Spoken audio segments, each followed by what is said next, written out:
Hello, my name is Reverend Dr. Michael Paul Melendez. I am professor and director of the Masters in Social Work program at Simmons College. I'm also an ordained deacon in the Episcopal Church. I came out 40 years ago. That was 1971. I was 19 years old. One of my first experiences coming out is I met this man in a club, and I was talking to him, and there was something odd about him, and I couldn't quite put my finger on it. And as we were talking, he informed me that he had been through multiple reparative psychotherapy programs to change his orientation, including having a lobotomy. And that's why he was so odd. And he was on his way to another treatment program to change. At that time in 1971, there was a belief that you could change your sexual orientation. I walked out of that bar and I thought to myself, I will never hate myself that much. I will never let anyone do that to me. As I said, in 1971, in a medium-sized city in the Southwest with a Latino military father, coming out wasn't an easy thing. And in fact, we just didn't talk about it. I did what most men of my generation did, which was to move to a larger city. I would go back and forth when I first came out because, again, like I said, that time there was still this idea that if you went to therapy, you could be somehow different, changed. And I have to say that I was actually quite fortunate in the therapy that I had been in because nobody made any attempt to change me.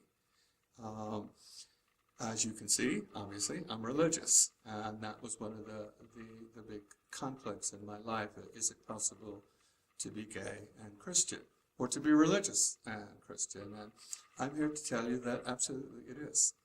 Every group, every mainline Protestant group, every church group, including evangelicals, have a gay-affirming LGBT group.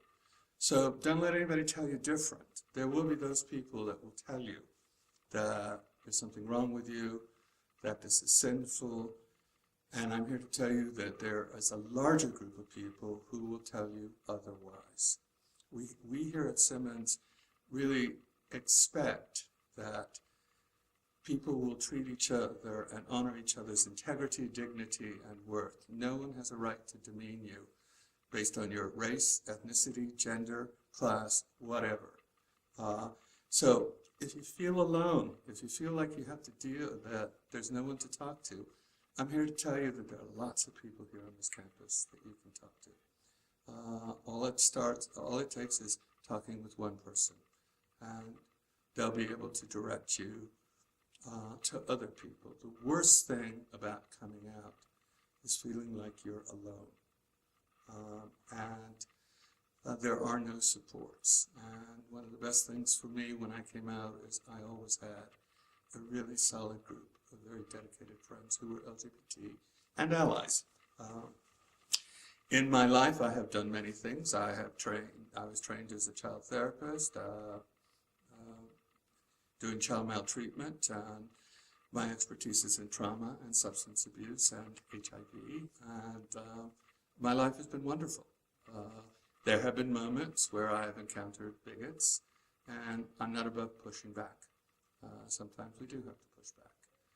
But you know what? If you would have told me when I came out at 19 that there would be gay marriage, that there would be gay and lesbian couples talking about having children, that there would be gay characters on television, that you name it, whatever profession, people were coming out, I would have told you you were living in a fairyland, and so to speak. But you know what? It does get better, and it has gotten better.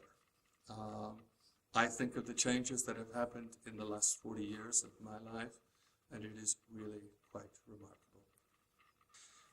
You know, I think I started to figure out that I was gay when I was an adolescent. And I didn't know or have anyone to talk to about it. And I remember going to the library because I figured there's going to be information homosexuality there. And there were two things about going to the library that made it difficult. One was the librarian was about to be baptized a Catholic, and my father was her godfather. So I needed to be very careful about, I didn't check anything out. I always read the stuff in the library. But when I read the material that was there at that time, it was clear to me that there was a premise that being gay meant you were sick in some way. And I would read this stuff and I would go, these people are disturbed. I'm not like this person. I must not be gay. Years later, I realized that in fact what had happened historically is you might have somebody who did have a mental illness and they would attribute homosexuality as the cause, rather than there's simply somebody who was living with a certain psychiatric condition who also happened to be gay. So there was a lot of time about trying to figure out, what does this mean? And not a whole lot of people to talk to about it. It was being quite isolated with it. And when I started to meet people who were gay and lesbian and bisexual, I couldn't figure out back then. And back then it was either or. I think we've come a long way since then. But there were moments of absolute confusion, moments of, well, maybe I will go to therapy and see if I can change. Moments of knowing that there were people who absolutely hated who I was. Being fearful that my parents would find out. Wondering if I could pursue any of my career goals because blackmail was very big at that time. So that's what I remember in the early days of my life and coming out was, trying to find a group of people that I could connect to, that were like me, and not some stereotype. And I was fortunate that the University of Arizona, I was able to develop a cadre of friends and had a couple of graduate students who befriended me and helped me. But just this past March, I have two brothers who are also gay. There are 6 of us, 6 boys and 1 girl in our family, and 3 of us are gay. And my youngest brother works for the University of Arizona. So he asked me to come and talk to the Pride Coalition about living through hate back in the early 70s and what it was like now. And one of the things I said is, there was no student support group. We sort of signaled to each other in Louis' lower level, but look at what you have here. And this is wonderful. You have a group of people, you have a nice office, you have internships, and still, it's not easy. I think one other time that it was difficult was the beginning of AIDS. And there was the far-right Christians were saying that this was God's punishment. And there was a moment in which I almost agreed with them. And but I remember this wonderful woman, this dear friend of mine that I met when I was in New York, Liz Carrizo, who said to me, it's just an illness, and that's all it is. And it was during that time period that I knew a lot of people had died.